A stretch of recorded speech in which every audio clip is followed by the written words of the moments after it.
Have you ever wanted to use a giant 70s $20,000 tape machine to make your mixes sound great? I'm sure we've all thought of it, but this is the plugin for you. So today we're looking at Universal Audio's Studer A800 multi-channel tape recorder. Now, the original machine was released in 1978. It was actually the first tape machine to use microprocessors to make recording much easier. Of course, in a plugin, we're not so worried about microprocessors, we're worried about how it sounds, and it sounds excellent. So you've got a variety of different tape sounds, tape speeds, and a whole bunch of crazy emulation. It's very detailed. Universal Audio are known for doing this. I've used their plugins in the past. They're all excellent. So very deep and detailed emulation. The original machine was used from everyone from Stevie Wonder, Metallica, A Tribe Called Quest. Apparently it's a favorite of Paul McCartney. So with such a variety of genres, you can tell that it's a very versatile plugin.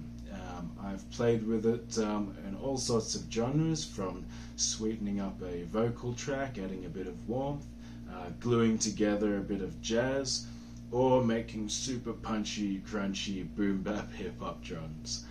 So let's jump in and give it a try. Alright, so let's run through the features of the machine. First up, I'm going to go through these different input settings here. So through is just a bypass.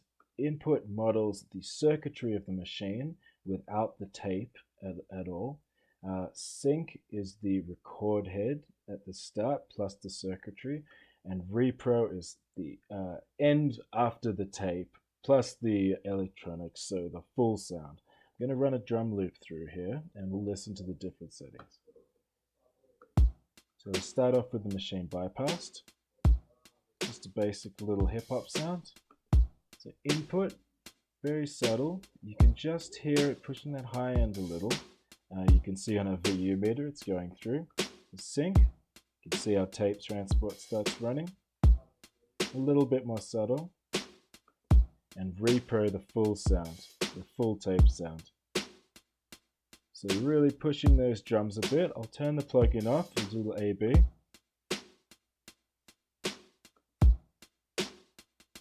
So you can hear how that tape adds that nice bit of crunch, really makes things sound good. I think it's actually excellent for these sort of hip hop sounds. So we'll keep things in repro mode for the minute and run through the different tapes. So here you can see we've got 4 different tape types. So tape formulas for magnetic tape. So we can hear, we'll have a listen to each one. So here's the 250, the 456, the 900, and finally GP9. So I find going through them, it sort of gets a bit more crunchy each time. Subtle, but you can hear it. Alright, so we've also got here calibration settings. So this would be used to adjust for each type of tape, the noise floor, because different tapes had different levels of loudness that they could handle. So for each tape, it does have a recommendation. For the 250 mode, the calibration would be +3. For the 456 and the 900, +6. And finally for the GP9, +9. But the good news is you can actually change things away from the recommended settings, which I really like. So we'll have a listen. Again, it's very subtle. I can barely hear it. +7.5, +6, +3. So you can barely hear it, to be honest. What I'll do is I'll just put up the hiss here, and we'll talk about this more a bit later. So emulation of tape hiss. You might be able to hear that. Okay, and you can hear that noise floor changing. I'll just pump it up so you can really hear it. You can hear it gets a bit louder on each going down, so that noise floor going up. Now, so next up we've got our input setting here. So pretty much does what you'd expect, just lets you bring down or up the level of your input but you can drive it into saturation. Let's have a quick listen. You can see I've already got it up a bit.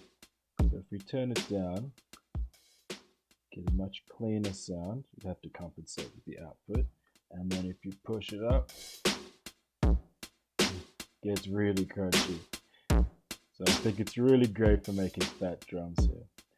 Next we'll have a look at the IPS. So that's the tape speed. I'm going to switch over to a little jazz loop I've got for this. Let's open up the plugin here. So the tape speed just changes the sound a bit. As you turn the speed down, you lose a bit of your top end, which can actually be really useful. So for a little jazz sound, 30 is really good because it's very crisp and clean. Let's have a listen. Oops, wrong one. Here we go. It's just running on 30. Now if I turn this down, you can hear how it gets much darker.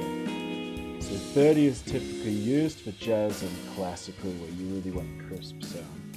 I'll turn the plugin off as well so you can hear the difference. It just adds a subtle gluing of everything together. I think it's really handy for that. Your 15 is pretty common for rock where you want a nice balanced sound. So another quick example I'll show you as well for the IPS here is using it for a bit like New York style compression. So what I've got on my return channel here is quite a dark sound. So I've got a low tape speed, a lot of drive, and on that GP9. So I'll run our drum sound again. Okay. And then I'll bring in this sound over the top. So what I'll do is turn off the tape effect on the original sound and bring this in. So what we've got here is this really dark sound. It's driven, but then we still maintain the high end here of the original sound, and you can just mix them together to find that sweet spot. So that's a really good little use for it, I found. Okay, so as we hinted at earlier, we've also got some EQ settings. So you have to click this little open button here. And here we've got our settings. So first, an HF driver. So this gives you the option to push up your high frequencies before they get to the tape. Let's have a listen. You can hear that real high end coming out. We've also got bias. This is a setting you might recognize from guitar pedals if you're a guitar player. It lets you drain voltage from the virtual voltage from the virtual transistor in this case. Let's have a little listen. Bring it down. You can get some odd artifacts from this sound. It really just boosts it. But you get some odd sort of non-linear distortion, pushing it hard, or some strange in and out sounds at the bottom. You might give it a try. These two EQs, the first for the sync and the second for the repro, they won't do anything unless you're on the tape modes. As you'd expect, we've got high frequency and low frequency. And I think these are really, really great for just tuning your sound, and it saves you using separate EQs, especially with this plugin. You can compress your sound with the tape and then EQ it. It saves you a whole bunch of time. Then you've also got these hum and hiss settings that we saw earlier. So it just emulates the natural sounds of a tape. Next up, you've got equalizer settings. These only apply on certain IPS modes, so it's these 7.5 and 15. It gives you either the North American or the English settings. It's so subtle, I'm going to be honest, I can't even hear it. But it's there if you really like to be complete emulation. The noise can be turned on or off, easy. And this here is auto cal. So a very important thing to see is this will automatically set all these settings to the correct calibration for each tape and tape speed you have. So if you're changing these, it's very important to turn the auto cal off first. Otherwise, if you change these, everything will revert to the settings that they have preset for those. So just keep an eye on that. Right, so next up, I thought I'd give you a little example of how you might use these in a mixing environment here. So these are multi-tracks that I've gotten from Cambridge Music Technology. So they very kindly provide these on their website for educational purposes. This particular track is from a band called Boss Fight, and the song is Droid. So thank you very much to the band and Cambridge for providing this. Now the sounds are completely unmixed, they're really dry, so keep that in mind. I'm not doing a full mix here. I just want to show you how the A800 it can really improve the sound without much work. So I've used it on every track. We'll start with the drums. So what I've done here with our A800 is I've done a little bit of EQ and reverb, but quite subtle. I've got the hard rock preset. On the GP9, we've pumped up that input here, and just to add a bit of drive and compression. So we'll listen with and without. Okay, it's a bit quieter, of course. Okay, but we've really fattened out those drums, made them nice and crunchy. Okay, next we've got our electric bass. Let's solo it here, we'll have a little listen. Okay, now what I've done here, I've got it on sync mode and the GP9 again, and I've driven it up into the red, but I've turned that IPS down just to roll off the high end. Without. And good. Pretty subtle, but definitely there. Next we've got the guitars. Okay, I've gone again for that slower tape speed. Solo. Now really what I'm doing here is just gluing these three different guitar parts together. So without, this sounds a bit less natural. And then together, we've really got a bit more of that nice sort of compression, just adding things together. Okay, on the vocals, let's have a little listen here. We'll do with the backing box and the lead. You're a sophisticated machine. Okay, so what I've done here is use the vocal presence preset. We are going through the tape, but pretty moderate settings. Now a little bit of drive and compression happening. Okay. But can replicate the feel. Can you tell me what? Just takes a bit off the high end, makes it sound a bit more, just a bit more natural, not so harsh. And finally, I'll have a look at the synth bass here. This is a pretty important one. So this is the low end of the track, really.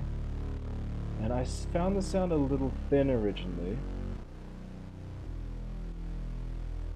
So what I've done is put on the GP9, driven it really hard into the red, and then rolled off that high end with the tape speed. And let's have a listen to the whole mix together. Now I've actually run it through the whole mix, also through the classic rock crisp sound here. So it's going through the tape, 250, 15, that good rock setting, and I haven't really changed much here. Some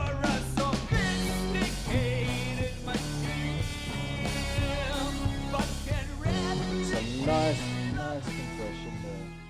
This is still far from a finished mix, of course. You do a lot more, but I think it really shows just how versatile it is and how it saves you so much time. A lot of what I'd usually be doing with a compressing, an EQ and saturation plugin, I've got it all here, and it just sounds good without much work, just using the presets, which are excellent. Okay, so some pros and cons. For the pros, I love that you can choose between the input, just the circuitry, or the tape. So this is something that's really not included in any tape emulation plugin that I've used. So it really adds versatility. You can make things very clean and very subtle, or you can have the opportunity to drive things a lot. So I also love another pro how versatile the machine is. You can go from super subtle to super driven, hardcore distortion, and you can use it in so many different genres. So I really love that. For some cons, I don't like that you're forced to use the UA Connect program and have an iLok account.